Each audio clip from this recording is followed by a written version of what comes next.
When Zulfikar became conscious of the world around him, he always saw his parents, Fatima and Afak, who showered him with immense love. In a small town, Afak owned a large mansion and vast lands, and together with their only son, they lived a prosperous life. At the age of 12, Zulfikar discovered a secret, that Fatima was not his biological mother. His real mother had passed away while giving birth to him. It was his maternal aunt who stepped into his father's life as a wife, becoming a mother to him. Yet she never once let Zulfikar feel that she was not his real mother.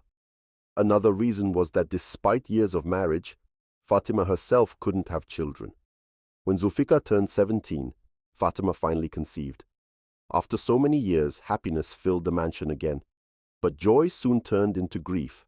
Fatima, like her sister before her, also passed away during childbirth, leaving behind baby Haidar. Zulfikar embraced the tiny infant to his chest and took him as his own. When Ruhi entered Zulfikar's life as his wife, she realized Haidar's importance and place in his life. Being a soft-hearted gentlewoman, Ruhi left no stone unturned in Haidar's upbringing and care. Even after the birth of Hassan, Haidar's significance in their hearts remained unchanged.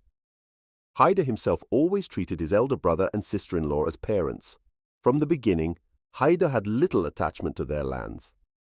After completing his education in the city, he took up a job there. Zulfikar and Ruhi disapproved at first, but respecting his happiness and choice, they stayed silent. Later, when Ruhi passed away due to cardiac arrest, Haidar bought a house in the city and settled there permanently. Hassan was 8 years younger than Haidar. Though Haidar loved his nephew, he always kept a boundary between them, never allowing Hassan to become too informal with him. But Hassan's fiancée, Natalia, the daughter of Zulfikar's late friend, always seemed to Haidar like a strange, peculiar creature. Carefree by nature, always laughing and playful, Natalia was someone Haidar had never seen serious, until the day both her parents passed away. That was the first time he saw her cry. With her parents gone, Natalia's guardianship was entrusted to Zulfikar. From then on, instead of visiting occasionally with her parents, she had been living in the mansion permanently for the past 2 years. Being the same age, Natalia and Hassan had always been good friends, and coincidentally, both shared the same carefree nature. A few months ago, Hassan confided in Haidar that he had fallen in love with Natalia and wanted to marry her. But due to Natalia's temperament, Haidar never took Hassan's words seriously.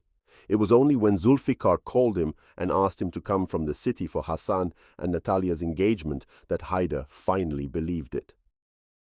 So today you finally broke your promise of not coming here. When did you arrive from the city?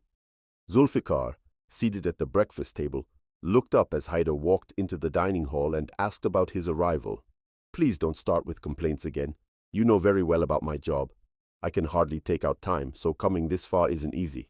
I came yesterday on your call, but when I arrived, you yourself had gone out to the lands. Haidar sat down on the chair beside Zulfikar, speaking with respect, as he always did, for Zulfikar had raised him not as a brother, but like a son. You left these lands behind, and chose to settle in the city, and it was your own decision to take up a job. Now you sit here giving explanations for the very complaints I make. And let me remind you, I didn't call you just 2 days ago. You came only because I threatened to get angry. I've been asking you to come to the mansion for the past 2 months. Zulfikar teased him lovingly, which brought a fleeting smile to Haidar's lips, appearing and vanishing in an instant. Brother, you already know that I've never had much interest in these lands.